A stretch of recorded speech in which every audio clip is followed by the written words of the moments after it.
আমি যেন সমিতি ও সাধারণ সদস্যের উন্নয়নমূলক কাজে নিজেকে নিয়োজিত করতে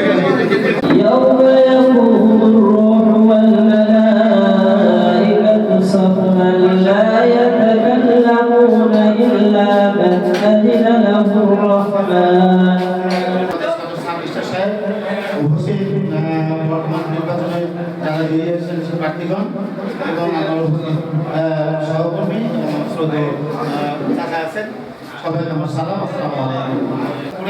আপনাদের এই নির্বাচন অনুষ্ঠান যে আমাদের মধ্যে ভুল ত্রুটি হতে পারে, সেই ভুল ত্রুটিগুলো আপনারা ক্ষমা করে দিয়ে, আর আপনারা আজকে আপনারা নির্বাচিত হয়েছেন, আপনাদের উপর কঠিন দায়িত্ব।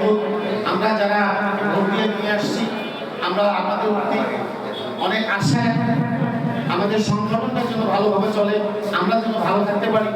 হ্যাঁ, এই দিকে আপনি লক্ষ্য রাখবেন। আর সবচেয়ে বড় কথা হলো আপনারা আমাদের সেবায় বলছেন যে আমাদের সেবায় নিয়োজিত থাকবো, এই কথাটা কিন্তু আপনারা পোস্টারে দিচ্ছেন, হ্যান্ডবিলে দিচ্ছেন। আমি চাই আপনাদের এই কথাটা যেন অক্ষুণ্ণ থাকে। আপনাদের সমিতির গঠনতন্ত্রের নিয়ম অনুযায়ী যার যে দায়িত্ব, সেই দায়িত্ব নিষ্ঠার সাথে পালন করবেন এবং পূর্ববর্তী যেসব কমিটি এখানে দায়িত্ব পালন করে গিয়েছে তাদের পদাঙ্ক অনুসরণ করবেন, প্রয়োজনে পরামর্শ নেবেন। কারণ যেহেতু দিন শেষে তো আমরা তাদের পরামর্শ এবং নিজেদের উদ্ভাবনী যে বুদ্ধি মেধা, সেটাকে কাজে লাগিয়ে এই দলিল লেখক সমিতির উৎকর্ষ সাধনের জন্য যা যা প্রয়োজন সেটা করবেন। আমি আপনাদের অভিভাবক হিসাবে সেটা যদি শুনি তাহলে আমারও ভালো লাগে। একটা বিষয় আছে যে কোন দুষ্কৃতিকারী বা কোন শক্তিশালী ব্যক্তির প্রতি সিম্প্যাথি দেখানো, দুর্বল ব্যক্তির পরে নিষ্ঠুরতা দেখানো, অর্থাৎ তার মানে আমাদের সবার ক্ষেত্রে সমদর্শিতা যে বিষয় সেটা নিশ্চিত করতে হবে।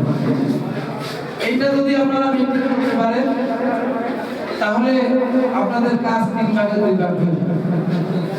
আমি আজকে এই আন্দোলন মুহূর্তে আমি আমার কথা দিয়ে আপনাদের এই অনুষ্ঠানকে বিলম্বিত করতে চাই না। আপনারা সবাই এখন শপথ গ্রহণ অনুষ্ঠানের জন্য প্রস্তুত হন। আপনারা সবাই দাঁড়িয়ে শপথ গ্রহণ করবেন। ও সন্তানে আল্লাহ পাকের নামে শপথ করছি যে সমিতির উন্নয়ন ও সাধারণ সদস্যগণের স্বার্থে গঠনতন্ত্র মোতাবেক নিঃস্বার্থভাবে সমিতির কাজ করিব, গঠনতন্ত্রের পরিপন্থী কোনো কাজ করিব না।